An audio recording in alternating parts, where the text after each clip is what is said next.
Je courais dans la forêt. Je n'avais presque plus de force. Est-ce que je suis perdue?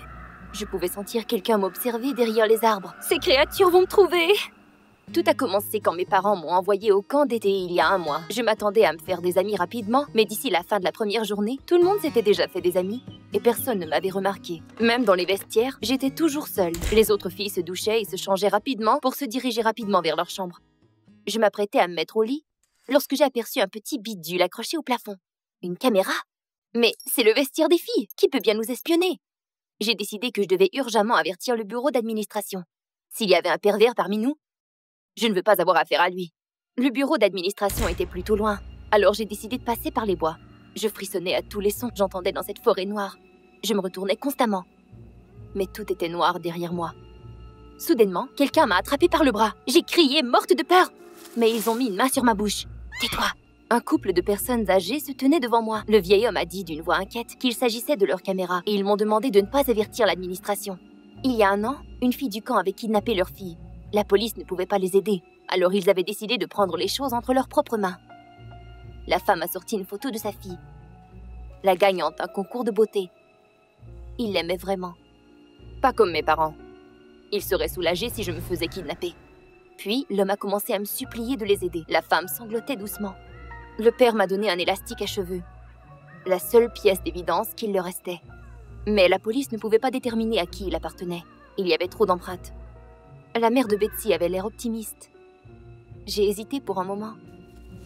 Puis, nous avons entendu des voix au loin. L'homme et la femme sont devenus très nerveux. Ils m'ont tendu un morceau de papier avec un numéro inscrit, puis ils ont disparu. Ils n'avaient plus de temps pour discuter. J'ai regardé en direction de la noirceur pour m'assurer que je n'avais pas tout imaginé. Mes parents m'ont téléphoné le lendemain. Ils prétendaient être inquiets pour moi. Ils ont dit que je leur manquais, mais j'ai rapidement mis fin à la conversation. Je ne serais pas ici s'ils m'aimaient réellement. Comme la mère et le père de Beth. Je dois à tout prix les aider. Notre équipe se préparait pour un match de volleyball. Tout le monde était rassemblé dans les vestiaires. Je n'aimais pas les sports, mais c'était là ma chance de découvrir à qui appartenait cet élastique à cheveux. J'ai fait semblant de le trouver sur le plancher du vestiaire, et puis j'ai demandé à qui il appartenait. La nouvelle a répondu. Mais quand était-elle arrivée? La fille a pris l'élastique et a dit que son nom était Sandy. Et elle a dit, hautainement, que c'était pathétique de ne pas connaître la capitaine de notre équipe de volley. Je ne l'aimais pas dès le début. Elle n'arrêtera à rien pour gagner.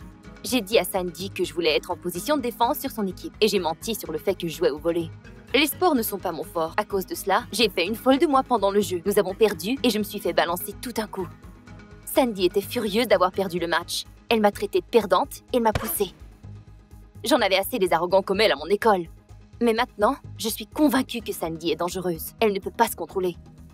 Après le match, j'ai immédiatement appelé les parents de la pauvre Betty et je leur ai donné de l'information concernant Sandy. Surveille-la et tout ce que j'ai entendu à travers la statique au téléphone. Cette Sandy avait le monde à ses pieds. Elle était la plus intelligente, la plus sportive et la plus belle. Ce n'est pas surprenant. Elle a aussi gagné le concours de beauté au camp d'été. On a dit au jury qu'il y avait finalement une nouvelle gagnante. Et Sandy souria tout enchantée. Je trouvais cela étrange. Que voulait-il dire par « finalement il avait une nouvelle gagnante » ? J'ai décidé de me glisser dans les coulisses. Je me suis accroupie derrière la scène et j'ai entendu que Sandy disait quelque chose à ses amis. Les filles l'ont félicitée d'avoir remporté le concours. Finalement, il s'avérait qu'elle était 2e depuis plusieurs années. Maintenant que cette petite peste n'est plus ici, s'est exclamée Sandy, elle ne reviendra plus jamais. Oh mon Dieu, peut-être qu'elle parlait de Betsy. Parce que cette photo a été prise à un concours de beauté. Sandy ne pouvait pas supporter la compétition et elle s'est débarrassée d'elle. C'était son motif. J'ai reculé, totalement sous le choc. Merde! J'ai essayé de m'enfuir, mais j'ai trébuché. Pendant ce temps, Sandy et sa bande m'avaient déjà rattrapée. J'étais certaine que c'était la fin. Sandy m'a poussée contre le mur en disant « Occupe-toi de tes oignons, compris ?» Ils m'ont poussée hors de la porte, mais je n'étais pas prête à abandonner. Sandy savait définitivement quelque chose au sujet de Betty, mais maintenant, j'avais besoin de plus de preuves. En soirée, après la compétition, j'ai remarqué que Sandy ne s'est pas rendue à sa bâtisse, mais elle s'était dirigée vers la forêt. J'ai dû la suivre. Même si mes genoux tremblaient, Sandy se dirigeait vers le bosquet avec une pelle dans ses mains. Et parfois, elle s'arrêtait pour regarder aux alentours. Que faisait-elle ici en pleine noirceur? Soudain, mon téléphone sonna. Mes parents! Oh merde! Ils choisissent toujours les meilleurs moments, il semblerait. J'ai refusé l'appel. Je pense que Sandy avait entendu. Le son était bien trop fort. Sandy s'est retournée et s'est dirigée vers les buissons où j'étais installée.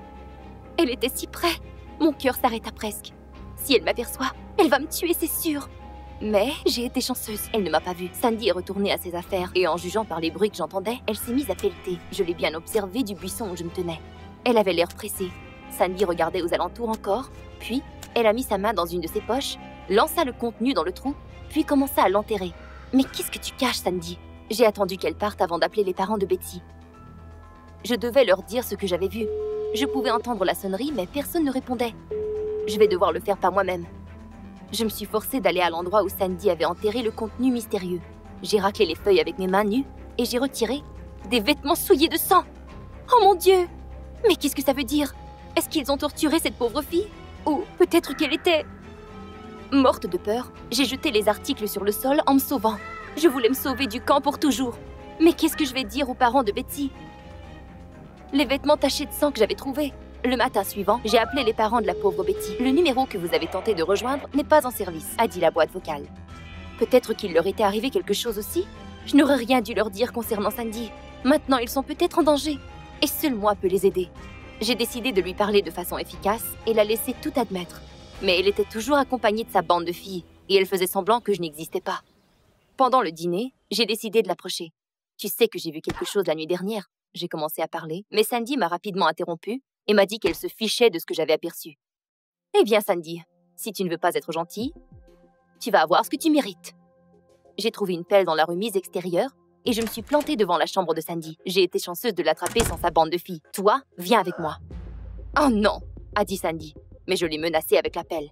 Je l'ai traînée jusque dans les bois. Chaque pas que je faisais me rendait plus forte, plus audacieuse. Lorsque Sandy a essayé de se sauver, je l'ai fait trébucher et elle est tombée sur le sol. Elle saura bien de ne pas jouer avec moi ainsi. Lorsque nous sommes arrivés au trou, j'ai atteint le trou avec ma pelle en disant d'un air défiant « Je sais ce que tu as fait. C'est toi qui as kidnappé cette fille. »« Quelle fille ?» a dit Sandy. Je lui ai dit pour la disparition de Beth et je lui ai dit de ne pas mentir. J'ai toutes les preuves ici même. L'élastique, le concours de beauté qu'elle n'avait jamais gagné auparavant, les vêtements souillés de sang dans les bois. Tu as regardé trop de films d'horreur, toi, a dit Sandy nerveusement. Elle a simplement dit qu'elle aimait l'élastique, alors elle a menti que c'était le sien. La compétition avait été gagnée par la fille du directeur, et maintenant, elle était trop âgée pour venir au camp. Et il ne s'agissait pas de sang. Elle a tout enrobé de peinture pour faire peur à l'autre équipe. Les paroles de Sandy me semblaient plausibles. Mais pourquoi devrais-je la croire? Dis ça aux pauvres parents de Beth, je me suis exclamée, et j'ai regardé dans la direction de la pelle pour lui faire peur.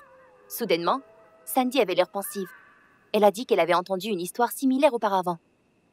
Elle a dit qu'il y avait une légende au camp concernant un vieux couple dans la forêt. Ils cherchaient le tueur de leur fille, et à chaque fois qu'il revenait, ils s'en prenaient à une nouvelle victime. Quoi?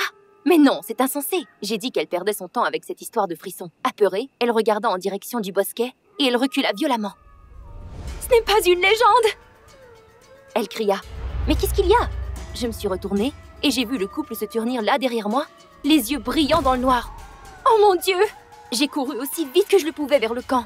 Terrifiée, je me suis dirigée vers une des bâtisses. Puis, je me suis retournée. Les créatures s'approchaient à toute vitesse, les yeux en feu. J'ai claqué la porte de la bâtisse juste à temps et je me suis dirigée vers ma chambre au 2e étage. Je faisais mes valises et j'ai entendu un vacarme. Lorsque je me suis retournée, j'ai vu leur visage affreux. Ils essayaient de pénétrer dans la bâtisse par ma fenêtre. J'ai empoigné mon téléphone et j'ai pris la sortie d'urgence tout droit vers les bois. Je ne sais pas combien de temps j'ai couru, mais je suis arrivée à une clairière. Il y avait des gars de l'équipe junior assis près d'un feu. Leur guide de camp leur racontait une histoire, qu'il est interdit de s'aventurer dans la forêt ici la nuit. Ici habitent un vieil homme et une femme, à la recherche de filles qui ressemblent à leurs filles. Ils les emmènent dans la noirceur, les pauvres victimes ne s'en sortent jamais. J'ai couru vers le guide. À l'aide! Mais il ne semblait pas me voir. Personne ne me voyait.